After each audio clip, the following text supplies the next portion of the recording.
Movie start होती है। हमें वो क्लिप टाइम दिखाया जाता है, यानी जब आज से हजारों साल पहले इंसानों जैसे नजर आने वाले मॉन्स्टर्स, जिनको टाइटंस कहा गया है, उन्होंने पूरी दुनिया को डिस्ट्रॉय कर दिया था और उनसे डरकर इंसानों को अपनी जान बचाने के लिए अपनी ही बनाई गई दीवारों के पीछे सरवाइव करना पड़ रहा है। वो लोग दीवार के पीछे इस उम्मीद पर जिंदगी गुजार रहे थे कि अगर वो टाइटंस वापस आएंगे तो ये दीवार उनको सेव करेगी। लेकिन अब 100 साल से ज्यादा गुजर चुके थे और लोग टाइटंस को भूलने लगे थे और अब टाइटंस की हिस्ट्री सिर्फ किताबों में लिखी गई कहानियों तक रह गई थी, जो बच्चों को डराने के लिए इस्तेमाल की जाती है। दीवार के पीछे रहने वाले लोग चाहकर भी उस दीवार को पार करके बाहर नहीं जा सकते थे, क्योंकि गवर्नमेंट्स ने टाइटंस के डर की वजह से दीवार के पास जाना भी बैन कर रखा था। और इसी तरह से लोग पूरी लाइफ मुश्किल में भी जिंदगी गुजारने को राजी हो गए थे। दीवार के अंदर की दुनिया को 3 हिस्से में डिवाइड किया जाता है। एरिया नंबर 3 फार्मर्स और वर्कर्स का था, जो खेतों में काम करके सरवाइव करते थे। एरिया नंबर 2 इंडस्ट्रियल था, जहां पर फैक्ट्रीज लगाई गई थी। और एरिया 1 प्राइमरी था, जहां पर अमीर लोग पूरी सिटी को कंट्रोल कर रहे थे और किसी को भी एक एरिया छोड़कर दूसरे एरिया में जाने की इजाजत नहीं थी। एरिया नंबर 3 में रहने वाला एक लड़का जिसका नाम एरिन था, वो काफी टैलेंटेड था और वो टाइटंस से डरकर 4 दीवारी में प्रिजनर्स की तरह जिंदगी नहीं गुजार सकता था, क्योंकि उसमें हमेशा कुछ बड़ा करने की लगन होती थी और उसकी डिजायर थी कि वो बाहर की दुनिया को एक्सप्लोर करे। और अपनी इस कोशिश को वो अपने फ्रेंड के साथ भी शेयर करता है, क्योंकि वो टाइटंस पर बिलीव नहीं करता था। वो यही सोचता था कि टाइटंस एग्जिस्ट नहीं करते और उसे लगता कि लोग टाइटंस से डरते हैं, इसलिए यहाँ पर छुपे हुए हैं। इसके साथ साथ एरिन का जो मेल फ्रेंड होता है वो भी काफी टैलेंटेड होता है। उस जगह पर किसी भी आम इंसान को एक्सपेरिमेंट्स करने की इजाजत नहीं थी, क्योंकि गवर्नमेंट का मानना ये था कि अगर इंसान अपनी सक्सेस के लिए कुछ करेगा तो वो गलत करेगा। वहीं पर एक लड़की जिसका नाम मिकासा होता है, वो दोनों एक दूसरे को काफी लाइक करती थी और वो दोनों एक साथ हैप्पी लाइफ जीना चाहते हैं। एरिन का फ्रेंड उससे मिलने जाता है और तभी वो एक अननोन पर्सन से टकराता है, लेकिन उस पर ज्यादा ध्यान नहीं देता, वो उसे इग्नोर करता है। एरिन खुद को उस जगह पर पाकर काफी लकी फील करता है, क्योंकि वो दूसरे साइड वाले लोगों की दुनिया को देख सकता था। वो जगह इनके लिए इसलिए भी फेवरेट थी क्योंकि वहाँ पर बॉब मशीन पड़ी हुई थी और डर की वजह से वहाँ पर कोई भी नहीं आता था। और इस बार एरिन इरादा कर लेता है कि वो दूसरी साइड वाली जगह पर जाएगा, चाहे कुछ भी हो जाए। वो अपने फ्रेंड को भी इस बात पर अग्री कर लेता है। उस दीवार के पीछे आर्मी का पहरा था और वो फर्स्ट टाइम सोल्जर्स की नजरों से बचते हुए उस दीवार की काफी करीब आ जाता है, लेकिन इससे पहले कि वो आगे बढ़ते वो पकड़े जाते हैं। उन सोल्जर्स का लीडर उन लोगों को बचा लेता है, क्योंकि वो लीडर एरिन को काफी लाइक करता था और उन्हें पता था कि एरिन काफी इंटेलिजेंट है और वो एरिन के इस पैशन को अंडरस्टैंड भी करता है। अभी वो लोग ये बातें डिस्कस कर रहे ही होते हैं कि जमीन कांप उठती है। जब वो दीवार के ऊपर देखते हैं तो उन्हें यकीन नहीं होता, क्योंकि पहली बार इतना खौफनाक डर उसके सामने जो है, और वो एक मास्टर टाइटन था जो कि टाइटन से कई ज्यादा पावरफुल और बड़ा था। और ऐसे मॉन्स्टर्स को जाइंट मॉन्स्टर कहते हैं और वो उस दीवार से काफी बड़ा होता है और आग का बना होता है। और उस वक्त वो आग निकाल रहा था और अपने इतने बड़े बड़े पाँव का इस्तेमाल करके वो दीवार को तोड़ने लगता है। वो काफी डरे हुए और काफी हैरान होते हैं। आग के अटैक से काफी बुरा हाल होता है उनका। लीडर एक सोल्जर को ऑर्डर देते हैं कि वो बॉम्बिंग करना शुरू कर दे, लेकिन वो सोल्जर उसे ये कहकर रोक देता है कि गवर्नमेंट ने हमें इन एक्सप्लोसिव्स का यूज करने से मना किया है। और वो जाइंट काफी बड़ा होल करके हवा की तरफ गायब हो जाता है और वहाँ पर तूफान आने से पहले जैसे खामोशी छा जाती है और देखते ही देखते वो टाइटंस दीवार के उस होल से बाहर आने लगते हैं।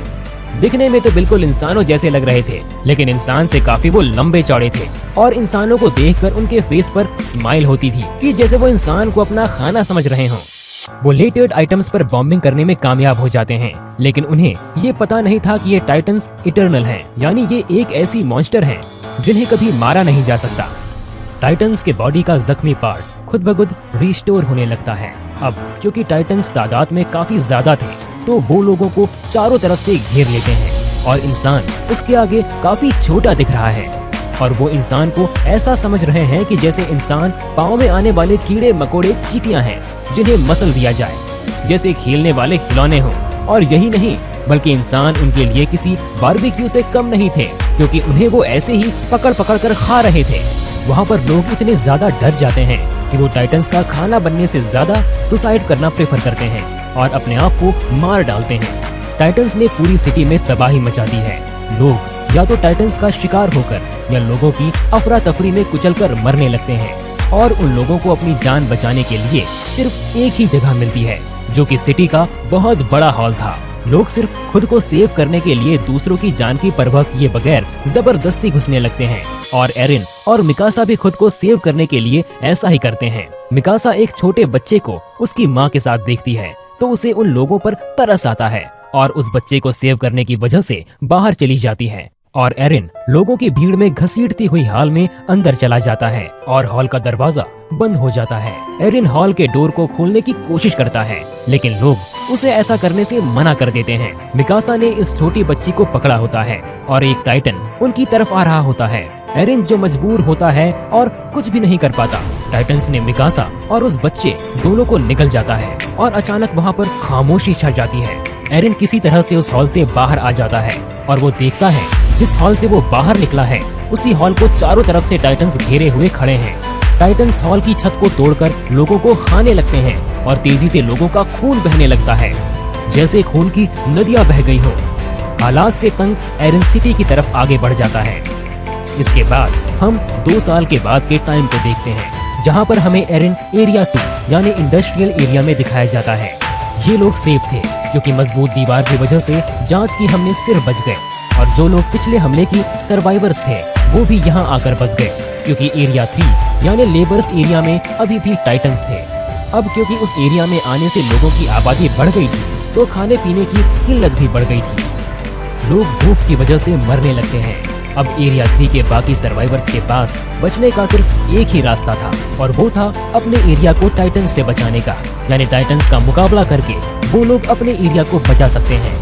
टाइटन से लड़ने के लिए सोल्जर्स की एक टीम तैयार की जाती है जिनको 2 साल की सख्त ट्रेनिंग दी जाती है। इसमें एरिन और उसका फ्रेंड भी पार्टिसिपेट करता है क्योंकि वे मिकासा की मौत का बदला लेना चाहते थे। एरिन को मिकासा की मौत पर गिल्ट था कि उसने मिकासा को नहीं बचाया। उन लोगों को एक कमांडर लीड कर रहा था जिसका नाम कोबाल था। कमांडर कोबाल प्लान बताते हैं कि वो अपने मिशन के लिए रात के अंधेरे में निकलेंगे। उनका मिशन ये था कि वो एरिया 3 के बड़े होल जहाँ से वो टाइटन्स आए थे उसे ब्लास्ट की मदद से बंद करेंगे। प्लान के अकॉर्डिंग माहौल के ऊपर वाले पार्ट पर ब्लास्ट करेंगे। इससे ये होगा कि वो टूटा हुआ मलबा नीचे गिरेगा और उससे वो होल बंद हो जाएगा। क्योंकि वो दीवार काफी मजबूत है तो ब्लास्ट की वजह से वो टाइटन्स वापस नहीं आ पाएंगे और अगर वो इस मिशन में सक्सेसफुल हो गए तो वो टाइटन्स को मार सकते हैं। और उन लोगों की आखिरी उम्मीद ये एक्सक्लूसिव थी, यानी इस मिशन में या तो वो टाइटन्स को मार डालेंगे या खुद मर जाएंगे। टाइटन्स को मारने के लिए उन्हें एक खास वेपन की जरूरत थी जिसकी मदद से वो हवा में उड़ सकते हैं क्योंकि उन्हें पता चल चुका था कि टाइटन्स की नेक पर अटैक करके उन्हें मारा जा सकता है और वो टाइटन्स दोबारा जिंदा भी नहीं होंगे। नयन के मुताबिक और रात के अंधेरे में अपने मिशन के लिए वो निकल जाते हैं, लेकिन अपने टारगेट तक पहुंचने से पहले ही उन्हें रास्ते में कुछ अजीब फील होता है और वो लोग चेक करने के लिए जाते हैं कि आखिर क्या गड़बड़ है। वो समझते हैं कि वो सिर्फ काउस की आवाज है और जब उन्हें रियलाइज होता है कि सब ओके है तो वो आगे चले जाते हैं। फिर एक लेडी को किसी छोटे बच्चे की रोने की आवाज सुनाई देती है और वो सोचती है कि वो बच्चा मुसीबत में है और उसे हेल्प की जरूरत है और वो उसकी हेल्प करने के लिए आगे चेक करने के लिए जाती है। ऐसे में उसके पीछे पीछे जाता है और जब उन्हें बच्चा मिल जाता है तो वो देखते हैं कि ये टाइटन का बच्चा है और वो जाइंट बच्चा उन्हें पकड़ने की कोशिश करता है और नीचे गिरा देता है और नीचे गिरते ही वो जोर से रोने लगता है। उसकी आवाज सुनकर सब टाइटन चौंक जाते हैं और उधर आने लगते हैं, उन्हें घेर लेते हैं और वो लोग काफी बड़ी मुसीबत में फंस जाते हैं। उनका सेल्फिश कमांडर कुबाल उन्हें उस मुसीबत में वापस छोड़कर गाड़ी से चले जाता है। उनकी फ्रेंड को टाइटन्स पकड़ लेते हैं लेकिन वो दूसरा सोल्जर आकर उसे बचा लेता है और अब वो लोग बुरी तरह से टाइटन से घिर चुके हैं। और अचानक से वहाँ पर टैलेंटेड टाइटन का शिकारी सी की सीमा वहाँ पर आता है और उसने तकरीबन 10 से 15 टाइटन्स को मार डाला था और शीमा के साथ एक और बहादुर सोल्जर थी और वो थी मिकासा। जी हाँ, वो जिंदा है। दोनों मिलकर बहादुरी से अपने फास्ट वेपन का यूज करके टाइटन्स को मार डालते हैं। टाइटन्स को मारने के बाद वो अपने टारगेट यानी दीवार के उस होल के पास जाते हैं, लेकिन हैरत की बात ये है कि मिकासा अपनी कोई भी फीलिंग्स नहीं दिखा रही थी क्योंकि उस इंसिडेंट के बाद वो अपना सिर्फ बदला लेना चाहती थी मिकासा को टाइटन निगल चुका था, लेकिन सीकी सीमा ने उसे बचाया और टाइटन से लड़ना सिखाया। टाइटन से लड़ने का एक सीक्रेट बताता है कि अपनी खुशी को आजाद छोड़कर टाइटन पर टूट पड़ो और मुकाबला करो। और वो एक बात और बताता है कि इंसान का दुश्मन टाइटन से ज्यादा डर है, जो कि उसे जीतने पर मजबूर करता है। तभी उनका सेल्फिश कमांडर कुबाल वहाँ पर आता है।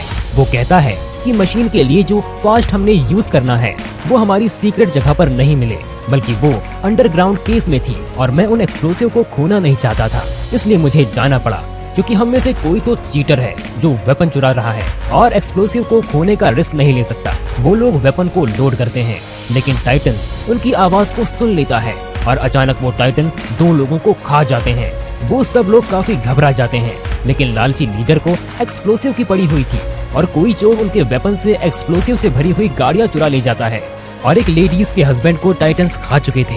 गुस्से में आकर वो उस चोर से एक्सप्लोसिव वाली गाड़ी छीन लेती है और एक्सप्लोसिव को बचाने की जगह उसमें आग लगा देती है और अपने हस्बैंड का रिवेंज लेने के लिए टाइटन्स के बीच में ट्रक को क्रैश कर देती है। लेकिन इतनी हैवी ब्लास्ट से भी टाइटन को कुछ नहीं होता, लेकिन उनकी आकृतियों में एक्सप्लोसिव भी अब खत्म हो चुका था। कुबाल भी उन्हें मरने के लिए मुसीबत में छोड़कर चला जाता है और वो लोग टाइटन्स के बीच में पूरी तरह से भाग चुके थे। एरिन भी हिम्मत हार चुका था, लेकिन फिर उसे शिक्षा के गुस्से वाली बात याद आ जाती है और वो अपने गुस्से को छोड़कर टाइटन से मुकाबले के लिए जाता है और वो उन टाइटन का मुकाबला करते हुए कुछ टाइटन्स को मारने में कामयाब भी हो जाता है।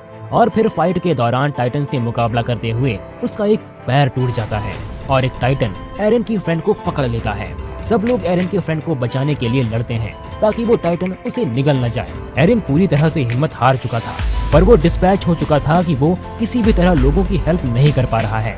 लेकिन फिर भी वो हार ना मानते हुए हिम्मत करके उठता है और बिल्कुल ठीक वक्त पर अपने फ्रेंड को उस टाइटन का खाना बनने से बचा लेता है। लेकिन उसे बचाते हुए वो अपना एक हाथ भी खो बैठता है और आखिरकार एक टाइटन उसे निगल लेता है और इस टाइम वो टाइटन के पेट में आ चुका है और धीरे धीरे डाइजेस्ट हो रहा है। ये देखकर मिकासा कंट्रोल से बाहर होकर उस टाइटन पर अटैक कर देती है, लेकिन किस्मत उसका साथ नहीं दे रही थी और मिकासा क्रैश हो जाती है क्योंकि उसका हथियार खराब हो चुका था और उसको अपनी मौत अपने सामने नजर आ रही थी और वो टाइटन उसकी तरफ आ रहा था। लेकिन अचानक से टाइटन को अपने पेट में कुछ अजीब सा फील हुआ और एक काफी बड़ा मॉन्स्टर उस टाइटन के मुंह से चीरते हुए बाहर आ जाता है और एक एक्सप्लोजन से काफी बड़ा जाइंट पैदा होता है और ये जाइंट बाकी सभी टाइटन्स को मारता जाता है। फिर ध्यान से देखने पर उन लोगों को पता चलता है कि कोई और नहीं बल्कि ये तो एरिन है और फिर वो बाकी जांच की तरह कमजोर होकर मरने लगता है। और तभी वो कमांडर जो एरिन के टैलेंट को समझता था वो एक बात कहता है जो किसी को भी समझ में नहीं आती। वो कहता है कि इस नैक का पीछे वाला हिस्सा काट दो। अब किसी को उसकी बात समझ में तो नहीं आ रही थी, लेकिन फिर भी मिकासा ऐसा ही करती है और वहाँ से एरिन निकलता है। और हैरानी वाली बात ये है कि उसका टूटा हुआ हाथ और पूरी तरह से रीजेनरेट हो चुका है। ये देखकर सब लोग काफी हैरान हो जाते हैं और किसी अनजान वजह से सीखीमिसा स्माइल करता है, जैसे वो पहले से ही जानता था कि ऐसा होने वाला है। इसके बाद में एरिन के पास्ट का एक सीन दिखाया जाता है जहाँ पर एरिन के फादर जो कि साइंटिस्ट थे, एरिन में किसी वजह से कोई वैक्सीन इंजेक्ट करते हैं जिसमें वो कमांडर भी उनके साथ थे और उनकी मदर उन लोगों को ऐसा करने से मना कर रही है, जिसका जवाब वो कहते हैं कि इस वैक्सीन की वजह से एरिन बड़ा होकर लोगों की जिंदगी बचाने में एक बड़ा रोल अदा करेगा। इतनी ही देर में कुछ गवर्नमेंट ऑफिसर उनके दरवाजे पर नॉक करते हैं और इनके फादर एरिन और उस कमांडर को एक रूम में छुपा देते हैं। गवर्नमेंट ऑफिसर्स में कुबाल भी शामिल था। उन लोगों को पता चलता है कि अगर एरिन के फादर किसी खुफिया एक्सपेरिमेंट पर काम कर रहे हैं और आम लोगों को तो किसी इन्वेंशन एक्सपेरिमेंट की इजाजत ही नहीं थी, और पनिशमेंट के तौर पर वो ऑफिसर एरिन के पेरेंट्स को अरेस्ट कर लेते हैं और साथ ही उनके एक्सपेरिमेंट को जला भी देते हैं। और यही वजह थी कि वो कमांडर एरिन को इतना लाइक करते थे। उसकी इस खूबी की वजह से उन्होंने ये भी पता था कि इस वैक्सीन की वजह से एरिन ज्यादा पावरफुल बन गया है ताकि वो लोगों की जिंदगियों को सेव कर सके। एरिन की आंख खुल जाती है तो वो देखता है कि कुमाल ने उसे कैद किया हुआ है। उसे खुद भी इस बात पर यकीन नहीं हो रहा था कि वो जॉइंट में बदल गया था, लेकिन साथ साथ उसे खुद पर प्राउड भी फील हो रहा था कि आखिर उसमें एक ऐसी खूबी है जो कि टाइटन्स के खिलाफ इंसानों की मदद करने में इम्पोर्टेंट रोल अदा कर सकती है। लेकिन एरिन कुमाल के लिए एक खतरा था जिसकी वजह से उसे प्रिजनर बना दिया था, क्योंकि वो सोचता था कि इंसानों को एक्सपेरिमेंट फॉर इन्वेंशन करने की कोई जरूरत नहीं है, बल्कि इंसानों को डरपोक बनकर डरते हुए बस दीवार के पीछे जिंदगी गुजारनी चाहिए। कमांडर जब इनके फेवर में बोलता है तो कोबान उसे शूट करके मार डालता है, लेकिन मारने से पहले वो कमांडर इनको एक राज की बात बताता है कि कुबाल ही तुम्हारे पेरेंट का कातिल है। ये सुनते ही एरिन और उसके साथी उसके अगेंस्ट हो जाते हैं। तभी वहाँ पर एक पावरफुल जाइंट जंप कर जाता है और वो आते ही सबसे पहले एरिन को पकड़ लेता है। सभी लोग उसे रोकने की नाकाम कोशिश करते हैं, लेकिन वो सबको अपने रास्ते से हटाता जाता है। वो एरिन की एक फ्रेंड को मारने की कोशिश करता है, लेकिन मिकासा उसे करने से रोक देती है। ऐसा लग रहा था कि शायद मिकासा की बातों को अंडरस्टैंड कर रहा था और वो एरिन को अपने साथ लेकर निकल जाता है और सारी फाइट में कुबाल मर जाता है। क्योंकि एरिन इनके पास नहीं था तो उन्हें समझ में नहीं आ रहा था कि क्या किया जाए। एरिन के फ्रेंड्स को याद आता है उनके पास अभी भी एक्सप्लोसिव्स हैं जिसे वो यूज करके अभी भी अपना मिशन पूरा कर सकते हैं, और वो सब लोग बॉम्ब को रिकवर करने के लिए एरिया 3 में चले जाते हैं। एरिन की आंखें काफी बड़ी और अजीब से रूम में खुलती है और उस रूम में कुछ चीजों के अलावा शिकीशिमा भी था, और यहाँ पर शिकीशिमा एरिन को कुछ बातें बताता है। ये टाइटन्स इंसानों की बनाई गई हैं, जिनको किसी और ने नहीं बल्कि एरिन के फादर ने बनाया था, और उन्होंने ये टाइटन्स आर्मी वेपन्स के लिए बनाए थे। लेकिन उनका एक्सपेरिमेंट फेल हो जाता है, जिसका बैड इम्पैक्ट ये पड़ता है कि वायरस तेजी से इंसानों में फैल गया और इंसान तेजी से टाइटन्स में बदल गए। उन्होंने दुनिया में तबाही मचा दी। ये सिलसिला ऐसे ही चलता रहेगा, कभी नहीं रुकेगा। और मुसीबत की बात ये है कि टाइटन्स बगैर कुछ खाए भी जिंदा रह सकते हैं, जाने ये कभी नहीं मरने वाले हैं। उन्हें मारने का सोल्यूशन सिर्फ और सिर्फ एरिन के फादर के पास था, जो उनके साथ नहीं थे, वे मर चुके थे। और अगर गवर्नमेंट ने इन एक्सपेरिमेंट को ना रोकती तो शायद आज टाइटन्स को मारने का कोई और हल तो होता ही। और एरिन के फादर ने अपने बेटे को ही यूज किया, इसके अंदर उस वैक्सीन को इंजेक्ट किया कि वो लोगों की हेल्प कर सके, टाइटन्स के अगेंस्ट लड़ सके और जब चाहे टाइटन में बदल सके। शिक्षा ये भी बताता है कि वो ही है जो गवर्नमेंट के अगेंस्ट है, और इसके साथी ने ही वेपन्स चुराने की कोशिश की थी। एरिन शिकीशिमा की बातों से इम्प्रेस होकर उसकी हेल्प करने के लिए रेडी हो जाता है। इनके पार्टनर्स किसी तरह टाइटन से बचकर बॉल के पास जाते हैं और बम को ट्रक पर लोड करने की बात होती है। वो लोग दीवार की तरफ बढ़ते हैं, लेकिन रास्ते में ही शीमा उन्हें रोक लेता है। उसका प्लान ये था कि कोई इस फोन की मदद से एरिया 2 पर अटैक करके उसे डिस्ट्रॉय कर देगा। दीवार गिर जाने की वजह से लोगों को ना चाहते हुए भी टाइटन से लड़ना पड़ेगा, और जब वो टाइटन्स को मारने में कामयाब हो जाएंगे तो वो लोग बाद में गवर्नमेंट को ही खत्म कर देंगे, क्योंकि गवर्नमेंट की वजह से ही उन्हें इन हालात का सामना करना पड़ रहा है। लेकिन एरन और उसकी फ्रेंड उसकी इस बात पर इसलिए एग्री नहीं कर रहे थे क्योंकि इसमें बेकसूर लोग भी मारे जा सकते थे, और इसलिए एरन और शीमा में फाइट हो जाती है। शिकीशिमा जल्द ही खुद को मारकर जाइंट में तब्दील हो जाता है, और यहाँ पर हमें पता चलता है सीमा में वो खूबी थी कि वो टाइटन बन सकता था, और ये वही जाइंट है जो एरन को किडनैप करके लाया था। और टाइटन बनने के लिए उन्हें अपनी जान देनी पड़ती है, और जब वो एक बार टाइटन बन जाते हैं तो उनकी असली बॉडी ने पीछे टाइटन वाली रॉड को कंट्रोल करती है। लेकिन ये टाइटन्स की लाइफ टाइम काफी कम होती है क्योंकि ये वैक्सीन से बने होते हैं। इसी के साथ एरन और शीमा में जोरदार फाइट होती है और शीमा एरन पर भारी पड़ जाता है, लेकिन बाद में एरन अपनी फाइटिंग स्किल्स से शीमा को हरा देता है, और एरन प्लान के मुताबिक बम को दीवार के ऊपर वाले पार्ट में ब्लास्ट करने में कामयाब हो जाता है। और तब से सब हैरान रह जाते हैं ये जानकर कि कुमाल मरा ही नहीं था, और वो कहता है कि इनको मेरे हवाले कर दो, क्योंकि वो नहीं चाहता था कि कोई भी इंसान की हेल्प करे, कि इंसान को डर कर दीवारों के पीछे रहना चाहिए। उसमें कुमाल को मार डालती है, और यहाँ ये बात भी रिवील हो जाती है कि मूवी के स्टार्ट में हमने जो टाइटन्स यानी कि जो किंग जाइंट को देखा था वो और कोई नहीं बल्कि कुमाल था। कुमाल जाइंट में बदलकर उनके मिशन को रोकने की काफी कोशिश करता रहा। तब शिकीशिमा उनकी हेल्प करने के लिए एग्री हो जाता है और अपनी जान की परवाह किए बगैर बॉम्ब को किंग टाइटन यानी कोबाल के मुंह में घुसा देता है। वहाँ पर एक्सप्लोजन की वजह से किंग टाइटन की मौत हो जाती है, और एक्सप्लोजन की वजह से बनने वाली मलबे से बड़ा सा होल भी बंद हो जाता है। वो सब लोग काफी खुश हो जाते हैं क्योंकि वो अपने मिशन को अचीव कर चुके थे, और एरन और मिकासा का समंदर और उड़ते हुए बर्ड को देखकर ड्रीम पूरा हो जाता है, और उनके ड्रीम के साथ ही मूवी एंड हो जाती है।